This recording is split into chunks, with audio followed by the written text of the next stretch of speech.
Sometimes we feel that there is a repetition. In a surah like Surah Al-Rahman, for example, فَبِأَيِّ آلَاءِ رَبِّكُمَا تُكَذِّبَانِ, almost after every other ayah or every ayah. In Surah Al-Mursalat, وَيْلٌ يَوْمَئِذٍ لِلْمُكَذِّبِينَ, it's been repeated so many times. Sometimes we see words and maybe some ayat, إِنَّ مَعَ الْعُسْرِ يُسْرًا, فَإِنَّ مَعَ الْعُسْرِ يُسْرًا, إِنَّ مَعَ الْعُسْرِ يُسْرًا, being repeated. يطاف عليهم بآنية من فضة وأكواب كانت قوارير من فضة قدروها تقديرا هيهات هيهات لما توعدون. Sometimes we feel these are not all the repetitions in the Quran, but there is repetition in the Quran. Why there is a repetition in the Quran? Number one, Quran is not a code in the sense of article number 1, 1.1, and then 1.2, and then you do not repeat it, you mention something new. It's not meant to be. It is a book of laws in some parts of it, but it's not all a book of laws in the sense of, you mentioned this before, why are you repeating it here? Quran itself, Allah said in the Quran, وَصَفَّحْنَا فِيهِ مِنَ الْوَعِيدِ, we have been putting a lot of warnings and reminders in the Quran, لَعَلَّهُمْ يَتَّقُونَ أَوْ يُحْدِثُ لَهُمْ ذِكْرًا, that they may gain the level of taqwa, they may be conscious of Allah subhanahu wa ta'ala, أَوْ يُحْدِثُ لَهُمْ ذِكْرًا, or it will cause them to remember. It will be a reminder for them. So if you are giving, it's a book of advice, it's a book of maw'idha, it's a book of reminder. If you are reminding, وَلِلَّهِ الْمَثَلُ الْأَعْلَى, you're trying to teach your son or your child a lesson. You do not just deal with him like 1, 2, 3. You will need to repeat sometimes, so he would, you would need to use the same thing and repeat the same thing many times. The repetition in the Quran or التكرار, it came to serve a lot of purposes. One of the purposes, for example, if you take Surah Al-Rahman, فَبِأَيِّ آلَاءِ رَبِّكُمَا تُكَذِّبَانِ. If you, let's say, you are talking to one of your friends, let's say one of the immigrants who came here a long time ago, and then he sponsored somebody, he helped somebody who come here, and then he gave him a car, and then he find him a job. He supported him in so many ways, and later on, many years later, this person did not deal as he's supposed to with that person who sponsored him. He actually did the opposite. He took him as an enemy, and he would probably talk to him like this: didn't I support you? Didn't I sponsor you in here? أتنكر هذا? Do you deny that? Didn't I help you stand on your feet? هل تنكر هذا? You will repeat it again. Do you deny that? So you keep reminding him of the favors, of the blessings, and then every time you will say, do you deny that? Do you remember that?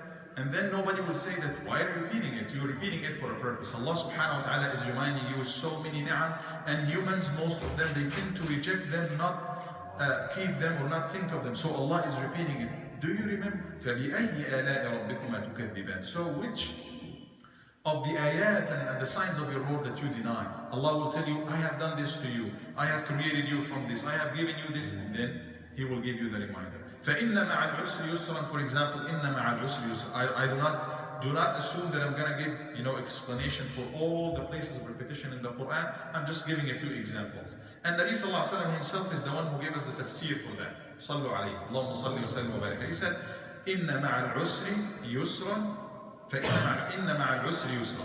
It's basically talking about one incident. In one incident, there is a hardship and there is a yusr, or an ease. So Nabi sallallahu alaihi wasallam is describing this usr. Before it, nobody is born in usr, in hardship all the time. It's not all the time. There was ease before it, and then there is a hardship and there is another ease after it.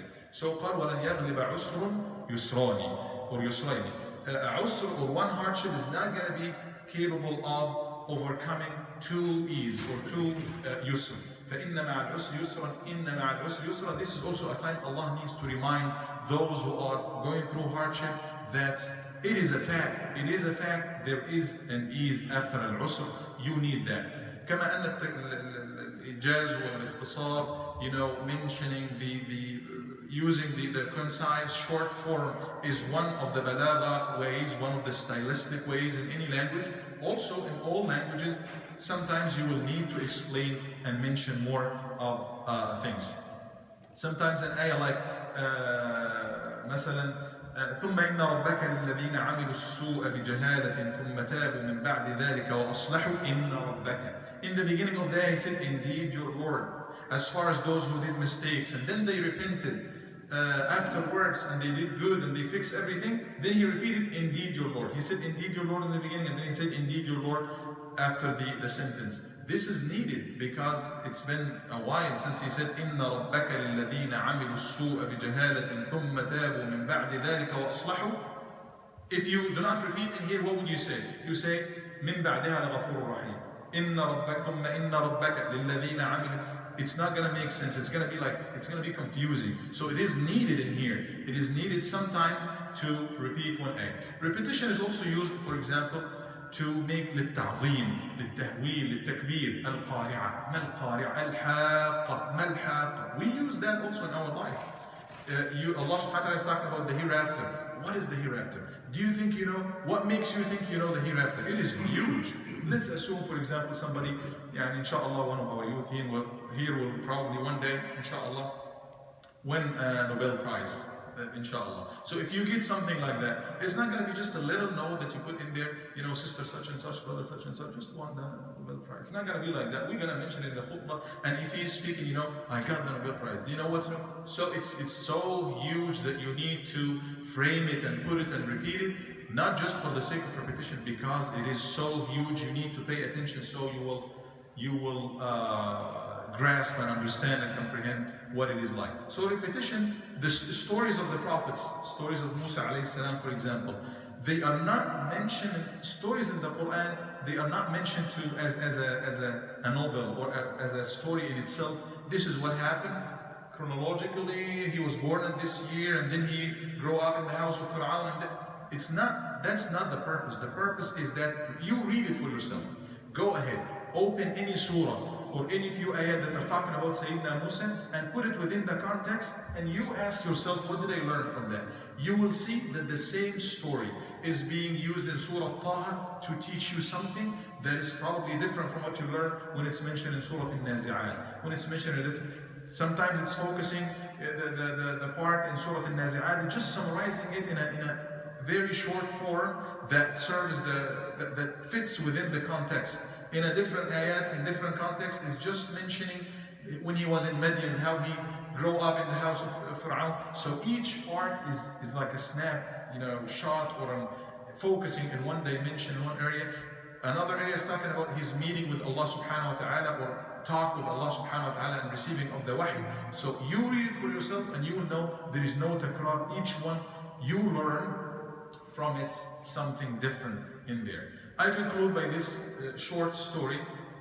One of the so-called Orientalists, those who study Islam, non-Muslim, they study Islam to basically, one of the purposes is to attack Islam from within. So he studied Islam. He thought, let me go to one of the Muslim countries and I look like a Muslim. That was some long time ago. So he pretended to be a Muslim, even though he was not Muslim. لتشكيك المسلمين في دينهم. So he stopped by one of the villages and he saw a little shepherd, Ra'i. He said, let me try to, cast something in the mind of that person, to, make him doubt his faith. He said, well, Quran is 30 juz and we as Muslims this is a sacred book for us and we are supposed to, know it and maybe memorize it and stuff. But don't you think it would make it much easier if we just, omit and take off the repetitions in the Quran? It would make it much less. It would make it probably 15 juz or maybe less if we just put the story of Musa alayhi salam in one place. So he said, yeah, that makes sense and everything. He was listening to him and he said, don't you think that would be better? He said, yeah, what you really talking is making sense to me. But let me ask you a question. What do you think if we omit and take off the repetitions in your body? You got 2 hands, you got 2 eyes, you got 2 nostrils, you got 2 legs. Why don't you take off those excessive parts? That's the nutrition. The rest of the body is going to take all the nutrition instead of the nutrition is going to 2 legs and 2 eyes. Maybe 1 eye should work and 1 leg should be okay for you. And then it's going to be also much less of a weight for you to carry and it's good for your body. So that was Al-Qasima, that was the end of it, case closed. And he said, if this is the shepherd, one of the humble people who probably did not go to schools or anything, and this is his mentality and logic, maybe I need to go back. And he went back. He said, what about the scholars? If I go talk to scholars, I'm not going to do anything with those. So let's read the Quran as a book that يعني supposed to give us taqwa and give us يعني يحدث لهم ذكرى, to take the reminder of it and the dhikra and the tadhkir of it, inshallah. جزاكم الله خير وصلى الله عليه وسلم.